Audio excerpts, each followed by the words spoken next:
오늘 우리가 읽은 말씀 보면은 바로와 그 바로의 완악함이 어떠한가라고 하는 것을 쭉 보여주는 말씀의 내용이 쭉 나오는 걸 보게 되지요. 바로가 하나님을 인정하지 않고 끝까지 하나님께 대항하는 그 마음을 완악함이다라고 표현하고 있습니다. 성경은. 그리고 그 완악한 마음을 하나님께서 다루시는데 특별히 이제 오늘 읽은 말씀부터는 10가지 재앙이 나옵니다. 그 첫 번째 재앙의 내용이 오늘 우리가 읽은 물이 피가 되는 재앙이 되는 것이지요. 바로 왕의 완악함을 하나님께서 꺾으시기 위해서 바로 왕 때문에 생긴다라고 하는 분명한 원인을 보여주시면서 그러나 그 모든 영향력은 애굽 땅에 사는 모든 백성들이 겪게 만드시는 재앙을 내리신다라고 하는 거예요.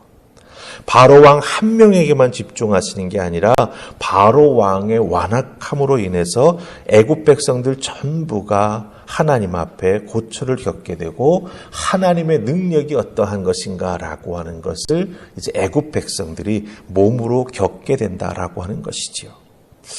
이 첫 번째 재앙, 물이 피로 변하는 이 재앙을 통해서 하나님을 믿는 우리들에게, 오늘을 살고 있는 우리들에게 어떤 메시지를 주실까요? 그냥 애굽에서 일어났던 수천 년 전 일이다. 그렇게만 넘겨버릴 수 없는 귀중한 하나님의 메시지가 오늘 말씀 속에 담겨져 있다라고 하는 것이죠. 그래서 그 메시지를 잘 붙잡고 우리들의 삶의 상황 속에서도 어렵고 힘든 일이 일어나게 되는데 그것을 이겨나가는 우리가 되기를 소망하면서 우리 말씀 보십시다. 우리 첫 번째 살필 말씀은 좀 복잡하게 살펴야 되는데요. 14절, 15절 보시고 그 다음에 19절로 가십시다. 14, 15, 19절. 자, 먼저 14절, 15절 같이 읽으십시다. 시작.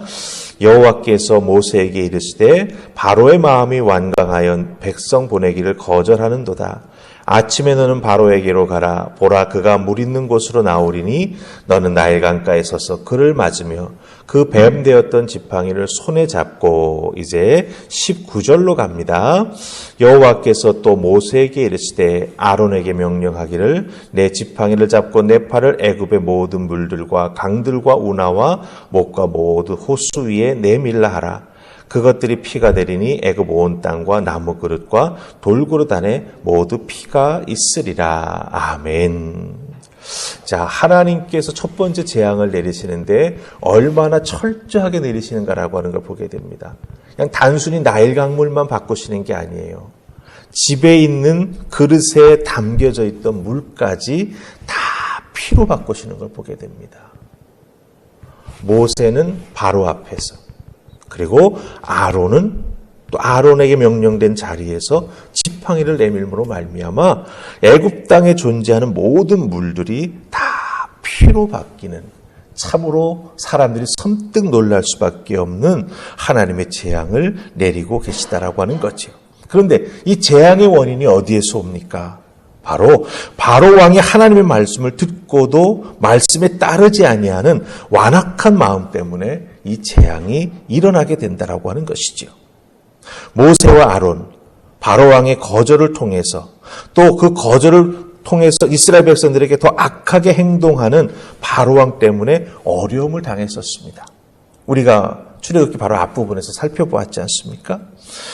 그런데 하나님이 또 바로 왕에게 나아가서 이렇게 하라라고 모세와 아론에게 말씀하십니다. 모세와 아론에게 아주 구체적으로 무슨 말을 바로 왕 앞에서 선포하고 행동을 어떻게 해서 첫째 재앙을 일으키라라고 말씀하시는 것을 보게 됩니다. 왜 물을 피로 바꾸시고 그래서 그 물을 마시지 못하게 하는 고통을 애굽 백성에게 주실까? 그리고 물에서 악취가 나게 만들고 물고기가 다 죽어 썩어지게 만들고 그것을 애굽 사람들이 눈으로 보게 만드실까라고 하는 것이지요. 여러분 기억하십니까? 모세가 태어나던 때, 그 당시 태어나던 남자 아기들은 다 어떻게 해야 됐죠? 죽어야만 했습니다. 그런데 어떻게 죽어야 됐죠? 애굽 그 나일강에 던져서 죽게 만들었습니다. 나일강에 어린 생명들이 죽어 물에 빠질 수도 있었겠고 또 악어에게 잡혀 먹었을 수도 있겠죠. 그 나일 강물이 죽음의 강물이 되었었습니다. 그 모든 것을 누가? 바로가 명령을 내려서 그렇게 되게 만들었던 것이죠. 하나님께서는 이 나일 강물을 피로 바꾸시고 애굽 사람들이 마시는 모든 물을 피로 만드심으로 말미암아 이 바로 왕의 악행이 무엇이었던가라고 하는 걸 지적하시는 겁니다. 하나님의 자녀들에게 행한 잘못을 바로잡게 하시기 위해서 우리가 죄를 저질렀구나. 단순히 우리 마음에 들지 않는다고 노예, 물건처럼 취급하면서 우리 마음대로 할 수 있다라고 하는 그들의 생각이 잘못된 것임을 하나님께서 지적하고 보여주시는 행동을 이 물을 피로 만드시는 하나님의 재앙을 통해서 보여주고 계시다라고 하는 것입니다. 자, 그렇다면 이 부분을 우리들의 신앙생활에 한번 적용해 보십시다. 이스라엘 백성들이 그와 같은 바로의 악행을 겪으면서 얼마나 노심초사했겠습니까? 아기들의 생명을 구하고 싶어서 부모는 얼마나 힘들고 어려운 과정을 겪었겠습니까? 하나님은 하나님의 자녀들, 하나님을 믿고 따르는 자녀들이 세상의 편견과 또 세상의 환경과 또 특별히 우리 한국은 이 비기독교적인 어떤 그 분위기가 많이 팽배해 있지 않습니까? 이런 것들에 짓눌려 가지고 자기가 그리스도인임을 밝히지도 못하고 또한 믿음으로 제대로 아무것도 하지 못하는 그런 존재라고 스스로 여기는 패배주의에 빠져 있지 않기를 원하고 계시다라고 하는 것이죠. 스스로 나는 믿음의 사람이긴 하지만 이 세상 속에서 할 수 있는 것이 아무것도 없어.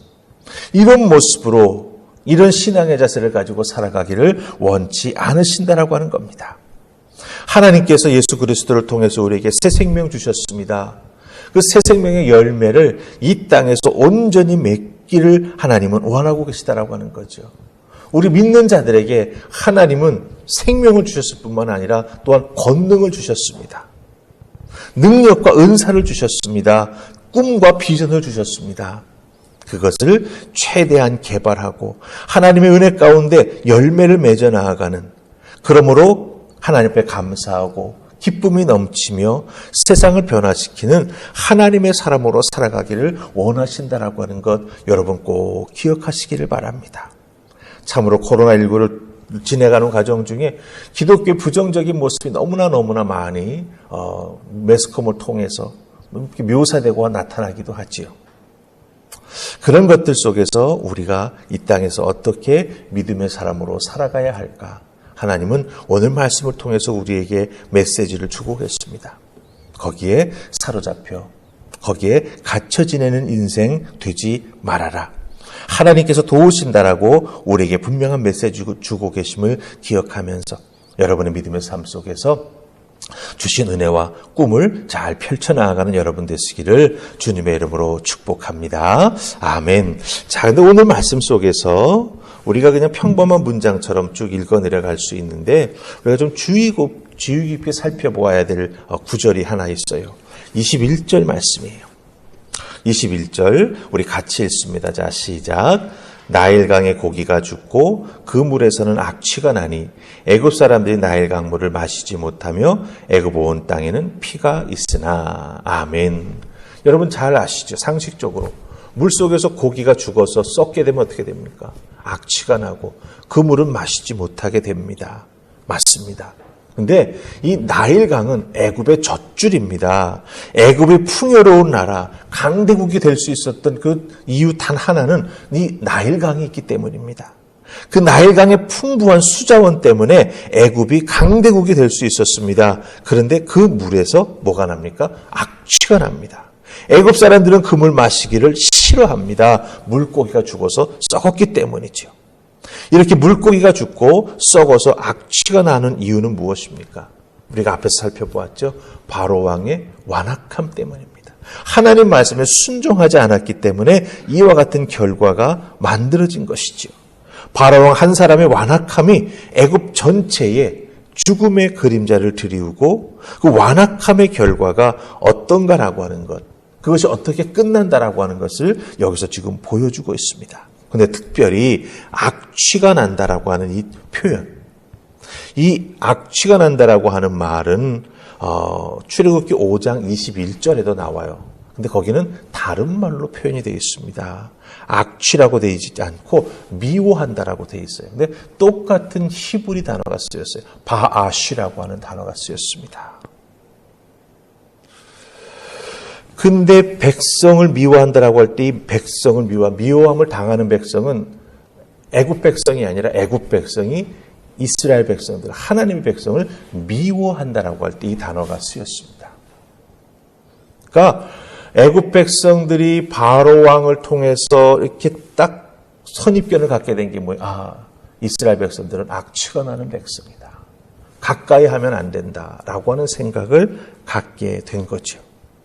바로 왕과 애굽 사람들은 이스라엘 백성들을 나쁜 냄새로 여겼어요.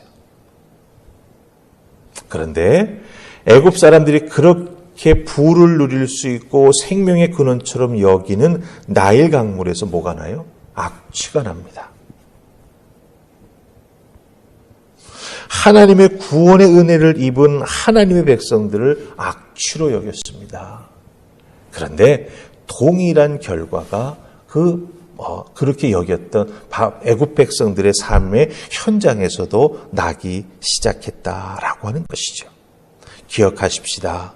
세상이 우리를 어떻게 보든 우리 믿는 자들은 이 세상의 악취가 아닙니다.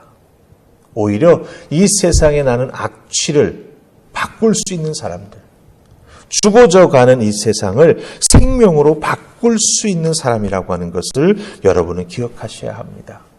예수 그리스도의 구원의 은혜를 통해서 우리는 이미 사망을 넘어선 사람들 아닙니까? 예수 그리스도의 그 생명의 은혜가 우리 속에 차고 넘치지 않습니까? 그렇다고 한다면 이제부터는 어떻게 해야 되겠습니까? 이 썩어져가는 악취가 나는 이 세상 속에서 예수 그리스도의 생명의 향기를 퍼뜨리는 그런 우리가 되어야 함을 다시 한번 여기서 발견하게 됩니다. 여러분들 성경 말씀 속에서 우리가 이런 구조를 잘 보아야 돼요. 애굽 사람들이 하나님의 자녀를 악취로 여겼어. 근데 하나님께서 그 세상 속에서 그 세상 사람들이 가장 귀하게 여기는 것을 악취나게 만드셨다. 하나님께서 이 세상을 어떻게 다스리는가라고 하는 걸 우리가 잘 살펴야 한다라고 하는 것이죠. 그래서 우리의 믿음 잘 굳게 지키시고 하나님께서 하나님을 믿는 자녀들 결코 땅에 떨어뜨리지 아니하신다라고 하는 것 기억하시고 믿음 가지고 여러분의 주어진 삶의 자리에서 빛과 소금의 역할, 예수 그리스도의 향기의 역할 잘 감당해 나아가는 여러분 되시기를 주님의 이름으로 축복합니다. 아멘. 우리 기도하십시다. 주님 감사합니다. 오늘도 이 새벽 저희를 주의 전으로 부르셔서 바로왕에게 왜 하나님께서 물을 피로 바꾸시는 그 재앙을 내리셨는가, 그 귀한 의미를 깨달아 알게 해주시니 감사합니다. 이 땅에서 예수 그리스도를 믿고 새 생명 누리며 살아가는 우리는 절대로 세상의 악취가 될 수 없습니다. 냄새나는 이 세상, 죽어져가는 이 세상을 생명으로 바꾸는 것이 바로 우리들이 해야 될 일이며 우리들의 믿음의 삶임을 기억하게 하옵소서. 거룩한 영향력 미치게 하시고 하나님 주신 은혜와 하나님 주신 비전과 꿈을 가지고 이 세상을 조금씩 변화시켜 나아가는 하나님의 사람들 다 되게 해주시되 그 시작의 첫 출발은 바로 우리들의 삶의 자리에서 이루어지는 것임을 기억하게 하셔서 오늘도 주어진 우리들의 삶의 자리에서 예수 그리스도의 은혜와 사랑으로 또한 하나님의 능력으로 열심히 살아갈 수 있도록 축복하여 주시옵소서. 감사하고 예수님 이름으로 기도하옵나이다. 아멘.